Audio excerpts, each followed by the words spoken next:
आइए जानते हैं उत्तर प्रदेश की 25 बड़ी और मुख्य खबरों को केवल 10 मिनट में। नोएडा इंटरनेशनल एयरपोर्ट के लिए डीजीसीए ने एयरोड्रोम लाइसेंस जारी कर दिया है। यह एयरपोर्ट पीपीपी मॉडल के तहत उत्तर प्रदेश और केंद्र सरकार के सहयोग से बन रहा है। इससे जेवर और आसपास के इलाकों में औद्योगिक विकास को बड़ी रफ्तार मिलेगी। सरकार का मानना है कि इससे राज्य में निवेश और रोजगार के नए अवसर पैदा होंगे। जल्द ही यहां से पहली व्यावसायिक उड़ान शुरू होने की उम्मीद है। इस खबर से राज्य के उद्योग जगत में भारी उत्साह का माहौल है। उत्तर प्रदेश सरकार ने 2026 से 27 के बजट में समाज कल्याण के लिए खजाना खोल दिया है। वित्त मंत्री सुरेश खन्ना ने इसके लिए 14,953 करोड़ रुपए का भारी भरकम आवंटन किया है। इस राशि से राज्य के गरीब और वंचित वर्गों के जीवन स्तर को सुधारा जाएगा। सरकार का लक्ष्य है कि योजनाओं का लाभ अंतिम पंक्ति में खड़े व्यक्ति तक पहुंचे। विपक्ष ने इसे आगामी चुनाव से पहले लुभावनी घोषणा करार दिया है। हालांकि आम जनता में इस बजट को लेकर सकारात्मक प्रतिक्रिया दिख रही है। स्टार मिशन 2027 की तैयारियों में जुटी समाजवादी पार्टी ने बड़ा सियासी खेल कर दिया है। कांग्रेस और बसपा के कई कद्दावर नेता अखिलेश यादव की मौजूदगी में सपा में शामिल हो गए हैं। इनमें सबसे बड़ा नाम मुस्लिम चेहरे नसीमुद्दीन सिद्दीकी का है, जिन्होंने कांग्रेस छोड़ दी है। अखिलेश यादव ने कहा कि यह पीडीए गठबंधन की बड़ी जीत की शुरुआत है। इस कदम से यूपी में विपक्षी राजनीति के समीकरण तेजी से बदल रहे हैं। भाजपा इसे अवसरवादिता बता रही है, जबकि सपा इसे बदलाव की आंधी मान रही है। यूपी में दिव्यांगजनों के सशक्तिकरण के लिए योगी सरकार ने बड़ा कदम उठाया है। बजट में इसके लिए 2,140 करोड़ रुपए का प्रावधान किया गया है। अब 11 लाख से अधिक लाभार्थियों को 1,000 रुपये प्रति माह की पेंशन मिल रही है। 2017 से पहले यह राशि महज 300 रुपये हुआ करती थी। सरकार का दावा है कि इससे दिव्यांगों को आर्थिक आत्मनिर्भरता मिलेगी। साथ ही बचपन डे केयर सेंटरों का भी विस्तार किया जा रहा है। चुनाव आयोग ने यूपी के 6 नेताओं पर 3 साल तक चुनाव लड़ने की रोक लगा दी है। इन सभी पर 2022 के विधानसभा चुनाव में अपने खर्च का ब्यौरा न देने का आरोप है। मुख्य निर्वाचन अधिकारी ने बताया कि नोटिस के बावजूद इन्होंने कोई जवाब नहीं दिया। जिन पर कार्रवाई हुई है उनमें बिसौली सीट से चुनाव लड़ चुकी प्रज्ञा यशोदा भी शामिल हैं। इस सख्त कदम से राजनीतिक दलों और उम्मीदवारों में हड़कंप मच गया है। आयोग ने साफ कर दिया है कि चुनाव में पारदर्शिता से कोई समझौता नहीं होगा। पंचायत चुनाव 2026 की तारीखों में हो रही देरी से दावेदारों की धड़कनें तेज हैं। आरक्षण और परिसीमन को लेकर असमंजस के कारण चुनाव टलने की चर्चा जोरों पर है। जो नेता कल तक बैनर पोस्टर के साथ गांव-गांव घूम रहे थे, वे अब गायब दिखने लगे हैं। सत्ता के गलियारों में इस बात की गर्मागर्म बहस है कि चुनाव समय पर होंगे या नहीं। विपक्ष का आरोप है कि सरकार हार के डर से जानबूझकर चुनाव टाल रही है। वहीं प्रशासन का कहना है कि तैयारियां पूरी होते ही तारीखों का ऐलान होगा। यूपी में मतदाता सूची के विशेष पुनरीक्षण एसआईआर का काम शुक्रवार को पूरा हो गया। फॉर्म 6 भरकर नाम जुड़वाने के लिए रिकॉर्ड 82.34 लाख लोगों ने आवेदन किया है। चुनाव आयोग ने साफ कर दिया है कि अब यह समय सीमा आगे नहीं बढ़ाई जाएगी। बीएलओ ने बूथों पर तैनात रहकर लोगों की आपत्तियां और दावे दर्ज किए हैं। इतनी बड़ी संख्या में नए मतदाताओं के जुड़ने से सियासी दलों की रणनीति बदल रही है। खासकर युवा और महिला वोटरों पर सभी पार्टियों की नजर टिक गई है।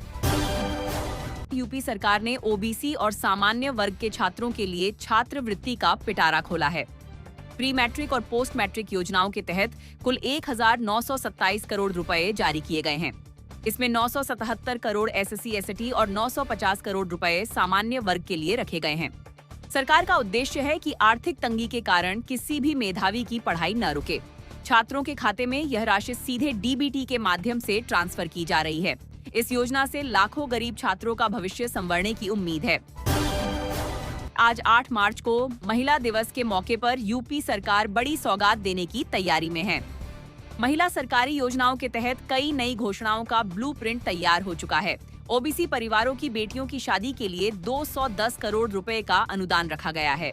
इसके अलावा महिला सुरक्षा और स्वरोजगार के लिए नए फंड जारी किए जाएंगे। विपक्ष ने इसे पंचायत और विधानसभा चुनाव से पहले आधी आबादी को लुभाने का स्टंट बताया है। हालांकि महिला संगठनों ने सरकार की इस पहल का पुरजोर स्वागत किया है। वक्त यूजीसी के नए नियमों को लेकर यूपी में भारतीय जनता पार्टी का जातीय गणित उलझ गया है। ओबीसी और सामान्य वर्ग के बीच आरक्षण विवाद से पार्टी में बेचैनी का माहौल है। सुप्रीम कोर्ट के हस्तक्षेप के बाद फिलहाल इन नियमों पर रोक लगा दी गई है, लेकिन विपक्ष इस मुद्दे को भुनाकर सवर्णों और पिछड़ों के बीच दरार डालने में जुटा है। बीजेपी के रणनीतिकार अब डैमेज कंट्रोल के लिए नए सिरे से समीकरण साध रहे हैं। पार्टी को डर है कि कहीं इसका सीधा असर आगामी पंचायत चुनावों पर न पड़े। होली और स्थानीय त्योहारों को देखते हुए यूपी सरकार ने स्कूलों की छुट्टी बढ़ा दी है।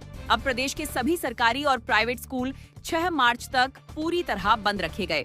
हालांकि यूपी बोर्ड की परीक्षाएं अपने निर्धारित समय पर ही आयोजित की जा रही हैं।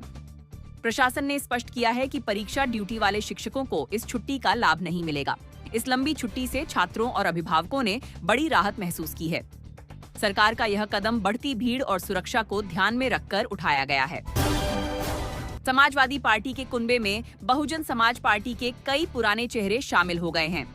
अनीस अहमद, राजकुमार पाल और डॉक्टर दानिश खान ने बसपा का साथ छोड़कर साइकिल की सवारी की। अखिलेश यादव ने इसे मिशन 27 के तहत एक बड़ी राजनीतिक कामयाबी बताया है। सपा प्रमुख ने दावा किया कि जनता अब सिर्फ समाजवादी पार्टी की तरफ देख रही है। बसपा प्रमुख मायावती ने इन नेताओं के जाने पर अभी तक कोई प्रतिक्रिया नहीं दी है, लेकिन जमीनी स्तर पर दलित और मुस्लिम वोटों के बिखराव की सुगबुगाहट तेज हो गई है। 13 नगर विकास विभाग ने यूपी के शहरों के लिए खजाना खोलते हुए वित्तीय स्वीकृतियां जारी की हैं। बलरामपुर के तुलसीपुर में सीवरेज और जल निकासी के लिए 136.31 लाख रुपए मंजूर किए गए हैं। इससे बारिश के दिनों में होने वाले जलभराव की गंभीर समस्या का स्थायी समाधान होगा। सरकार का दावा है कि शहरी क्षेत्रों में बुनियादी ढांचे का तेजी से विकास किया जा रहा है। स्थानीय निवासियों ने सरकार के इस त्वरित कदम की खूब सराहना की है। अधिकारियों को निर्देश दिया गया है कि वे गुणवत्ता के साथ काम जल्द से जल्द पूरा करें। मौसम विभाग ने उत्तर प्रदेश के पश्चिमी हिस्सों में समय से पहले हीट वेव का अलर्ट जारी किया है। राज्य में अधिकतम तापमान सामान्य से 1 से 3 डिग्री सेल्सियस ऊपर पहुंच गया है। लखनऊ सहित कई जिलों में दिन के समय तेज धूप और गर्मी ने लोगों को बेहाल कर दिया है। किसानों को गेहूं और सरसों की फसलों की सुरक्षा के लिए हल्की सिंचाई की सलाह दी गई है। अचानक मौसम बदलने से स्वास्थ्य विभाग ने भी अस्पतालों को पूरी तरह अलर्ट पर रखा है। प्रशासन ने लोगों से दोपहर के समय बेवजह घर से बाहर न निकलने की अपील की है। जौनपुर जिले के सुल्तानपुर और कचगांव में ड्रेनेज सिस्टम के लिए 326.45 लाख रुपए मिले हैं। राज्य सरकार की ओर से दी गई यह द्वितीय और अंतिम किश्त विकास कार्यों को गति देगी। इस योजना से हजारों स्थानीय नागरिकों को जलभराव और गंदगी से पूरी तरह मुक्ति मिलेगी। विपक्ष का आरोप है कि फंड रिलीज करने में सरकार ने जानबूझकर समय लगाया। हालांकि सत्ता पक्ष के विधायकों ने इसे अपने क्षेत्र के लिए बड़ी उपलब्धि बताया है। प्रशासनिक अधिकारियों ने तुरंत टेंडर प्रक्रिया शुरू करने के सख्त निर्देश दिए हैं। 17 पीलीभीत की पूरनपुर नगर पालिका को नगरीय विकास परियोजनाओं के लिए 48.41 लाख रुपए मिले हैं। यह फंड मुख्यमंत्री नगरीय सेवा योजना के तहत 3 प्रमुख कार्यों के लिए जारी किया गया है। इसमें सड़क निर्माण, पेयजल सुविधा और साफ सफाई के आधुनिक उपकरणों की खरीद शामिल है। सरकार का लक्ष्य है कि प्रदेश के छोटे शहरों को भी स्मार्ट सिटी की तर्ज पर विकसित किया जाए। स्थानीय निकाय अध्यक्ष ने मुख्यमंत्री का आभार जताते हुए काम जल्द शुरू कराने का वादा किया है। इस बड़े फैसले से आगामी स्थानीय चुनावों में सत्ता पक्ष को सीधा फायदा मिल सकता है। बुलंदशहर के जहांगीराबाद में नगरीय झील और तालाब संरक्षण योजना को हरी झंडी मिल गई है। इसके लिए राज्य सरकार ने 19.90 लाख रुपए की धनराशि आवंटित कर दी है। इस योजना का मकसद लुप्त हो रहे जल स्रोतों को पुनर्जीवित कर पर्यावरण को बचाना है। जल संरक्षण को लेकर योगी सरकार लगातार ग्राउंड वाटर लेवल सुधारने पर जोर दे रही है। स्थानीय पर्यावरण प्रेमियों ने इस पहल का स्वागत करते हुए इसे बेहद अहम कदम बताया है। इससे शहर के सुंदरीकरण और पर्यटन में भी काफी हद तक मदद मिलेगी।